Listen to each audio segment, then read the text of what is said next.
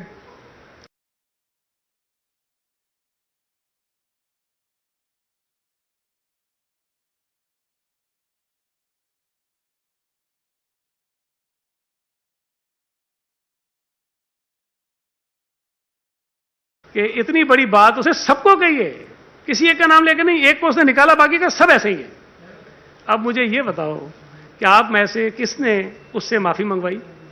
کس نے اس کا بائیکاٹ کیا،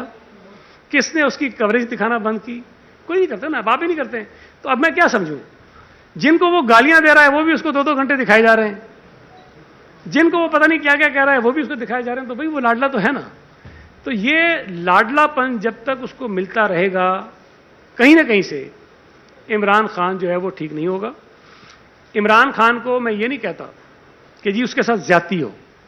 لیکن قانون کے مطابق اس کو اسی طرح ٹریٹ کیا جانا چاہیے۔ میں ایک بات بار بار کہتا ہوں کہ عدالتوں نے جس طرح تیز رفتار انصاف کی فراہمی کا سلسلہ شروع کیا ہوا ہے پی ٹی آئی کے ساتھ، میں نے کبھی اس پہ تنقید نہیں کی، میں نے اپریشیٹ کیا، میں کہتا ہوں بہت اچھی بات ہے، لیکن یہ تیز رفتار انصاف کی فراہمی جو ہے وہ صرف عمران خان کے لیے نہیں ہونی چاہیے، اس ملک کے ہر آدمی کے لیے ہونی چاہیے، ہر سیاسی رہنما کے لیے ہونی چاہیے۔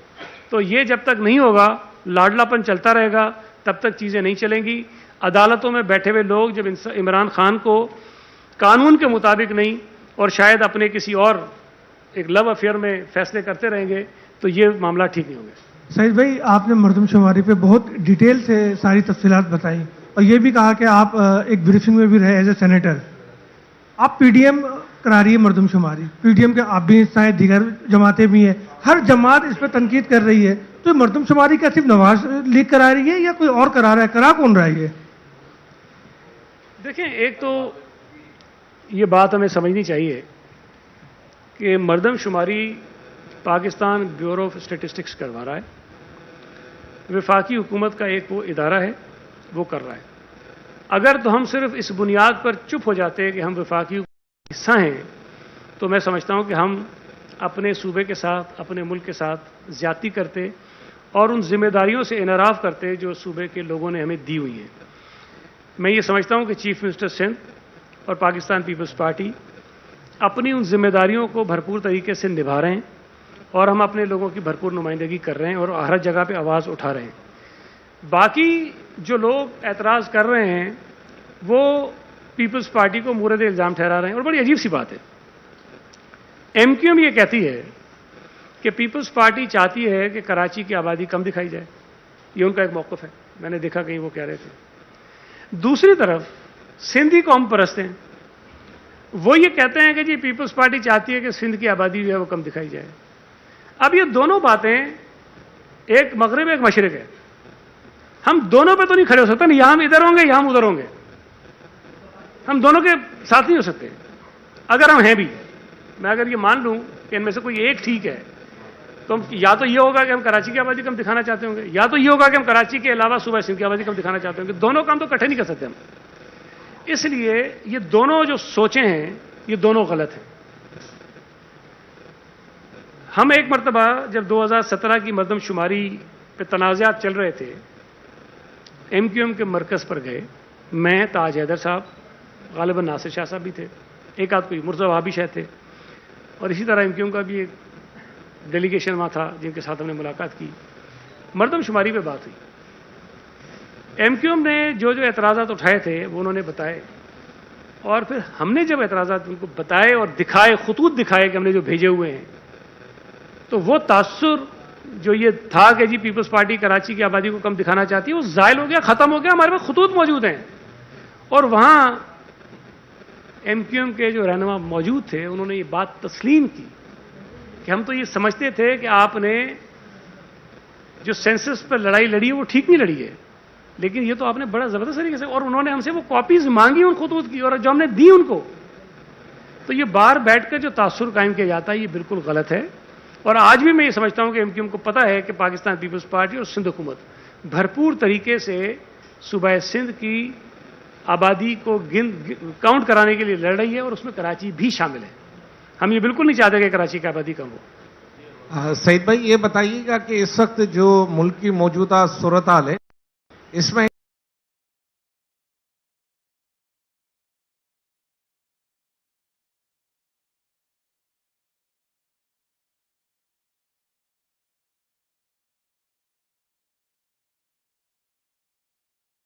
آپ نے بات کی، میرا یہ خیال ہے کہ تمام سیاسی قیادت کو جن کی پاکستان میں فالوئنگ ہے ان کو پاکستان میں ہونا چاہیے، اور جو انتخابات ہونے ہیں آئندہ کچھ مہینوں میں اپنی اپنی جماعتوں کو ان کو لیڈ کرنا چاہیے۔ جب پیپلز پارٹی یہ کہتی ہے کہ تمام جماعتوں کو لیول پلینگ فیلڈ ملنی چاہیے انکلوڈنگ پی ٹی آئی، ہم یہ نہیں کہتے کہ پی ٹی آئی کے ہاتھ پیر باندھو اور اس کو الیکشن میں نہیں، الیکشنز بالکل فری فیئر ٹرانسپیرنٹ ہونے چاہیے، اور پی ٹی آئی کو بھی اسی طرح الیکشن لڑنے کا موقع ملنا چاہیے جس طرح پیپلز پارٹی کو، نون لیگ کو ملنا چاہیے۔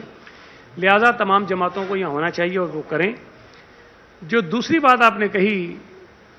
حافظ نعیم الرحمان صاحب کی، دیکھیں حافظ صاحب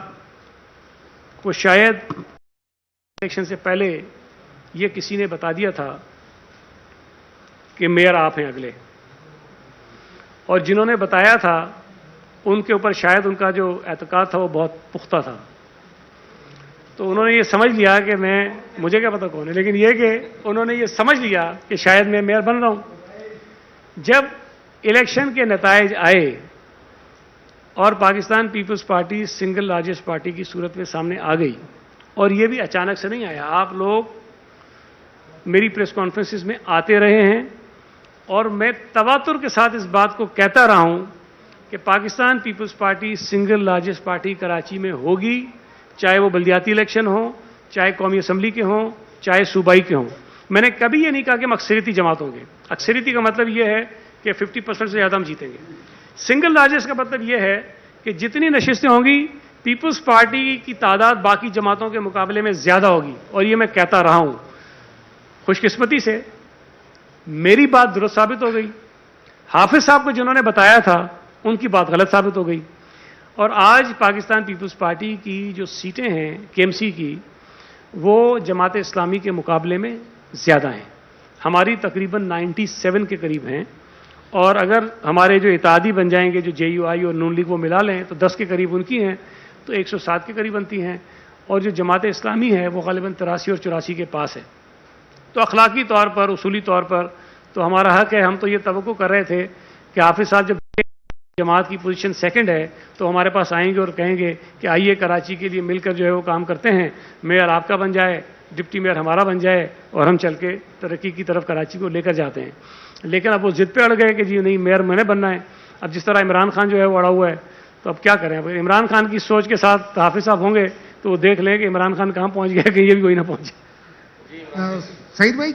اس بات سے اتفاق کرتے ہیں کہ اس سال کا جو بجٹ آئے گا مہنگائی کے تناسب کو دیکھتے ہوئے کراچی پریس کلب کا جو گرانٹ ہے اس کو ڈبل کر دیا جائے، کیا اتفاق کرتے ہیں آپ اس بات سے؟ دیکھیں ڈبل ہوگا یا نہیں ہوگا، لیکن یہ بات میں نے پہلے ہی کہی کہ جو مہنگائی ہوئی ہے اس مہنگائی کو مد نظر رکھتے ہوئے جو گرانٹ دی جاتی ہے کراچی پریس کلب کو یا اور جو پریس کلبز ہیں، تنظیمیں ہیں، اس میں جو ہے ہم اضافہ انشاءاللہ تعالیٰ کریں گے ضرور. اب کتنا ہوگا یہ اختیار کسی اور کا، میرا ہے نہیں.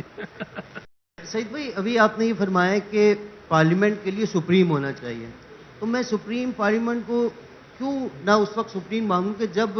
اسی پارلیمنٹ نے باجوہ کو ایکسٹینشن دینے کے لیے تمام لوگ مل گئے، اسی پارلیمنٹ میں فیض، ظہیر الاسلام اور اس کے بھی باجوہ بھی گنائے، لیکن ان کے خلاف کوئی کارروائی نہیں ہوتی، تو میں اس کو سپریم کیوں مانوں پارلیمنٹ کو؟ دوسری بات یہ کہ ایک طرف آپ کہہ رہے ہیں کہ بلدیاتی انتخابات میں یہاں جو ہے الیکشن کمیشنر کا فیصلہ جو ناقابل فہم ہے، لیکن وہی فیصلہ جب پنجاب اور ادھر آ رہا ہے تو اس کو آپ اپوز کر رہے ہیں، تو یہ الگ الگ چیزیں کیسے؟ دیکھیں، پہلی بات جو آپ نے کہی میں آپ سے اتفاق کرتا ہوں. دیکھیں، وقت کے ساتھ ساتھ گریجولی جب پارلیمنٹ کو انڈرمائن کیا جاتا رہے گا اور پارلیمنٹ کا جو وقار ہے، جو بالادستی تمام اداروں کے اوپر ہے، اس طرح برقرار نہیں رہے گی تو یہ ایکسٹینشنز والی باتیں ہوتی رہیں گی اور پارلیمنٹ اس قسم کی چیزیں کرتی رہے گی. ہم نے غلط ججز کی تعیناتی کے جو تھے وہ کہہ رہا ہوں ربر اسٹیمپ بن گئے، واقعی ہم مہر لگا دیتے ہیں کہ یہ ججز ٹھیک ہیں. اس قسم کی چیزیں ہوتی رہی ہیں، میں اس بات کو مانتا ہوں. اگر میں آج یہ بیٹھ کے کہہ رہا ہوں کہ غلط چیزیں ہم نے کی ہیں جس کی بنا پر جو پارلیمنٹ کی بالادستی ہے وہ کمپرومائز ہوئی ہے، ہم پر عدالتی فیصلے مسلط ہوئے ہیں، ہم پر ججز نے اپنی ذاتی پسند ناپسند مسلط کی ہے، ججز نے اپنے فیصلوں کے ذریعے ملک کے وزیر اعظم کو گھر بھیجا ہے جو آئینی طور پر نہیں بھیجا جا سکتا. جب یہ چیزیں تواتر کے ساتھ ہوتی رہیں گی تو پھر پارلیمنٹ بھی ایسی ہوگی جس کی آپ نے بات کی ہے. اچھا، جو میں بات کر رہا ہوں، میں یہ کہتا ہوں ایز اے ڈیموکریٹ، میں یہ کہتا ہوں کہ پارلیمنٹ کو بالادست و سپریم ہونا چاہیے. پارلیمنٹ کے سامنے یہ تمام ادارے جو ہیں وہ جواب دہ ہونے چاہیے، چاہے وہ فوج ہو، چاہے وہ عدلیہ ہو، چاہے وہ کوئی اور ادارہ ہو. وہ پارلیمنٹ کو ڈکٹیٹ نہ کرتے ہوں، پارلیمنٹ ان کو ڈکٹیٹ کرتی ہو کہ آئین کے مطابق آپ نے کیسے چلنا ہے. یہ میری خواہش ہے، میرا خواب اللہ تعالیٰ پورا کرے. دوسری بات جو آپ نے دوسری بات کی، میں یہ نہیں سمجھتا کہ کوئی کسی طرح سے کمپیریزن بنتا ہے کراچی کے بلدیاتی الیکشن کا پنجاب اور کے پی کے جو الیکشنز ہونے تھے ان سے. میرا یہ خیال ہے، دیکھیں اصولی طور پر تو میں بالکل منون آئین کے مطابق عمل کرنے کو، فالو کرنے کو درست سمجھتا ہوں. لیکن ایک سوال جو عطر منالہ صاحب نے اس جو پروسیڈنگز کے دوران اٹھایا، جو اپنے اس فیصلے میں بھی کہا انہوں نے کہ اگر چیف منسٹر کو یا پرائم منسٹر کو آئین نے اسمبلی توڑنے کا ایک اختیار دیا ہے، اس اختیار کے پیچھے یہ نہیں ہے کہ اچانک ایک دن وہ صبح نیند سے اٹھے اور کہ آج تو میرا دل کر رہا ہے کہ یار قومی اسمبلی توڑ دوں اور وہ توڑ دے. میرا یہ خیال ہے کہ آئین میں اگر یہ پروویژن ہے تو اس کی منطق یہ نہیں ہے جو میں کہہ رہا ہوں، اس کی ریزن کوئی اور ہے. اب اگر چیف منسٹر پنجاب اور چیف منسٹر کے پی کے اپنا مائنڈ اپلائی کیے بغیر، کسی جینون ریزن کے بغیر عمران خان کی ضد، ہٹ درمی، انا پرستی کی وجہ سے اسمبلیاں توڑتے ہیں تو اس بات پر ضرور بحث ہونی چاہیے کہ کیا چیف منسٹر کسی اور کے کہنے پر یہ کام کر سکتا ہے کہ نہیں کر سکتا. میں ایک مثال اس کی اس طرح دیتا ہوں کہ شریعت میں ہمیں ایک ناپسندیدہ عمل ہے طلاق کا، وہ دینے کا اختیار ہے کسی مرد کے پاس ہے کہ وہ اپنی بیوی کو دے سکتا ہے. ناپسندیدہ ہے، اچھی بات نہیں ہے. کیا کوئی مرد اپنی ماں یا اپنی باپ کے دباؤ میں اپنی بیوی کو طلاق دے سکتا ہے؟ میرا خیال نہیں دے سکتا. یہ اسی طرح کا کام ہے کہ پرویز الہی کے پاس اور محمود خان کے پاس ایک اختیار تو تھا جو اپنی مرضی سے کچھ حالات کے مطابق استعمال کر سکتے تھے، لیکن شاید اس قسم کے حالات نہیں تھے اور انہوں نے کسی دباؤ کے تحت کسی اور کی خواہش پر یہ فیصلہ کر لیا اور وہ فیصلہ ہوا. اور جب پرویز الہی وہ ریکارڈ ہے، وہ کہتا ہے کہ ہمارے ایم پی ایز یہ سارے کہہ رہے ہیں کہ اسمبلی نہ توڑو. اب اسمبلی کی اکثریت اگر یہ کہہ رہی ہے کہ نہ توڑو، اس کا چیف منسٹر کہہ رہا ہے کہ نہ توڑو، تو کسی اور کے کہنے پہ ٹوٹی. تو پہلے یہ طے ہونا چاہیے تھا کہ اسمبلی جو ٹوٹی ہے کیا وہ ٹھیک طرح سے ٹوٹی تھی کہ نہیں ٹوٹی تھی. اچھا سعید صاحب، آپ جب پی ٹی آئی کی حکومت تھی تو وفاق کا رونا بہت روتے تھے